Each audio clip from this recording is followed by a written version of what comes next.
Welcome back, friends. Welcome back to Propaganda Watch. I'm your host, James Corbett of CorbettReport.com. Now, we all remember from our history textbooks that Marie Antoinette, the last queen of the French, infamously remarked during the French Revolution in the throes of a peasant uprising over a lack of bread to eat, "Let them eat cake." Right? Well, as it turns out, like pretty much everything else you learned in your history textbooks, that too is a lie. In fact, doubly so. First of all, because she did not say let them eat cake, but literally let them eat brioche, which is a different thing entirely.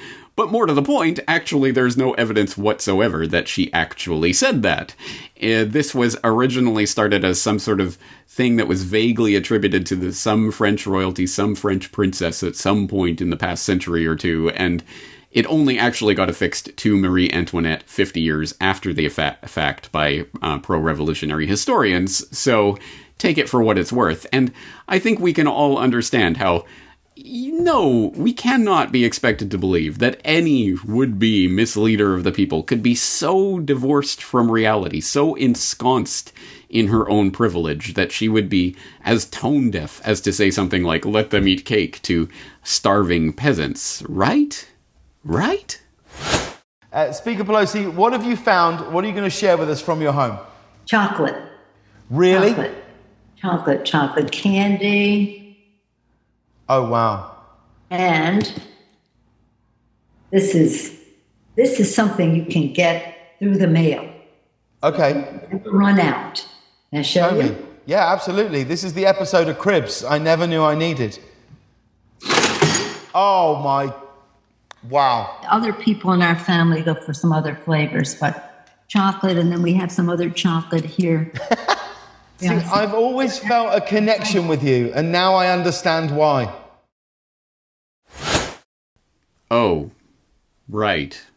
That's exactly what just happened. Yes, what you have just seen, of course, is part of the new sheltering-in-place social distancing late-night TV comedy, I guess, or its equivalent in this coronavirus age, of course, with the risible James Corden hosting Nancy Pelosi, Speaker of the House, about, oh, what are you doing to cope with these trying times? Well, let me show you my $24,000 fridge stocked with $13 pints of ice cream, and let me show you how I'm coping with this. Oh, chocolate. Oh, aren't I so relatable to those masses? You know, people like chocolate and stuff. This'll go over very well, won't it?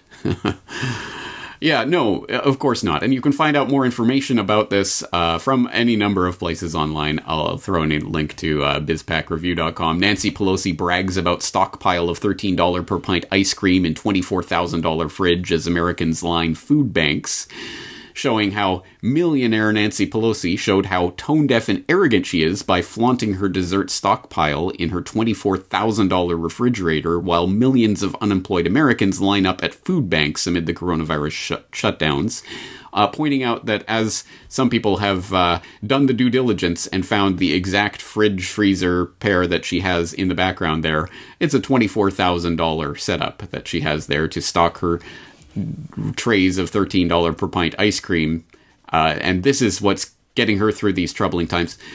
Meanwhile, in reality... Before sunrise, hundreds had already lined up in front of San Antonio's Alamo Dome, each car representing the economic impact of the vicious pandemic gripping the nation, and the families now facing an uncertain future.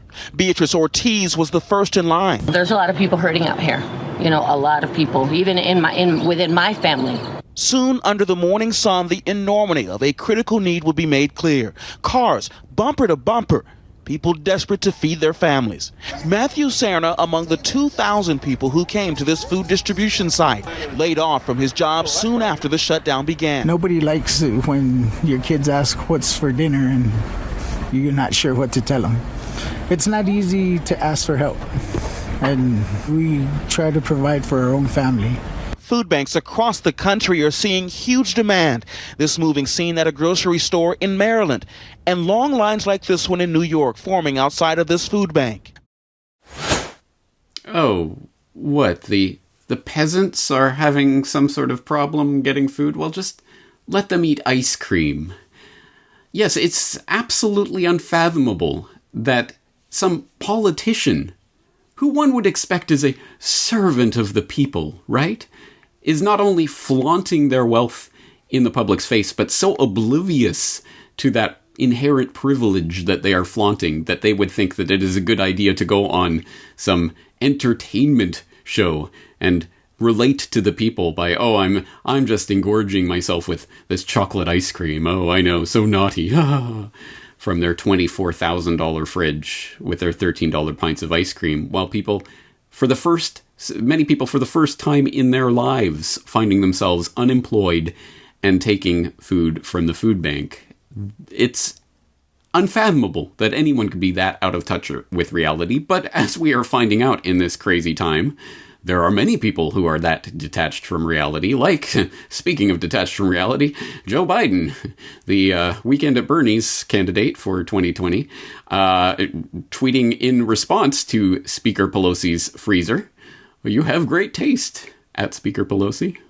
As if that is, again, the type of thing that Joe Biden wants to be associating his campaign with at this point. Not that this is a political thing per se, but it again speaks to an utter obliviousness to the situation that many people are facing. And I have no doubt that you have seen any number of hot takes by any number of people along these lines in the preceding weeks and months, and we'll see many, many more as this continues to unfold.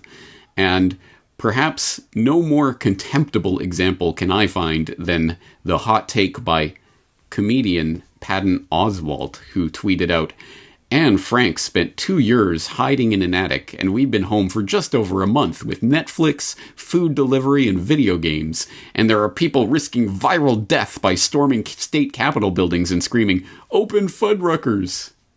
Again, the absolute obliviousness of people like this who are millionaires who probably don't have to work another day in their life because they could wall themselves up in their palatial home, streaming Netflix and eating food delivery for the rest of their lives. Well, guess what? There are people out there who can't do that. The people you pretend normally to care about, the poorest people in the US and elsewhere, who are feeling the first effects of this economic depression that we are slipping into, and you are making fun of them for caring about the fact that their entire life savings, their entire livelihoods, their way of life has been taken out from underneath them, and they're a little bit upset about this and the fact that they're lining up at food banks and finding themselves on the unemployment rolls.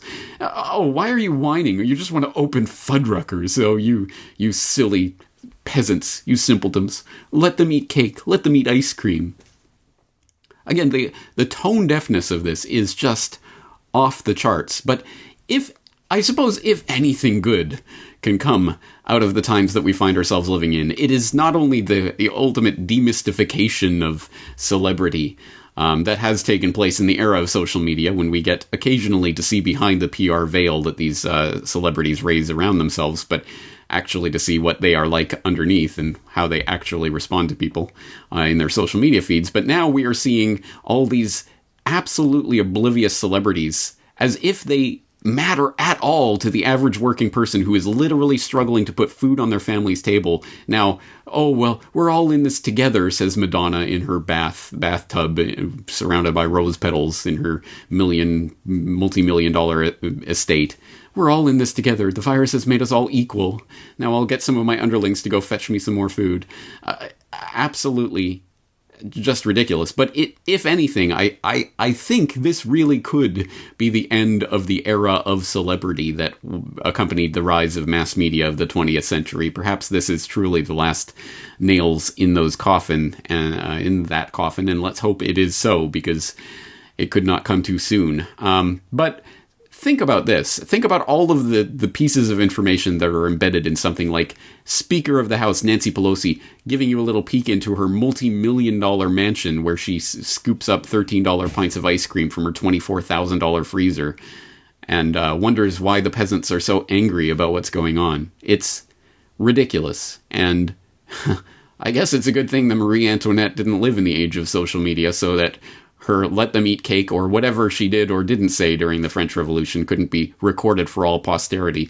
But here we are, and here it is being recorded. So let's note these things as they're happening. On that note, I would invite people in the Corbett Report community who have noticed similar pronouncements by the cozy elites ensconced in their mansions, whining about how the poor peasants are out there demonstrating to open Fuddruckers or something along those lines. Let's make note of that in the comment section of this video. Let's just keep a record of some of these statements for posterity's sake, because I think it's good to keep this on file.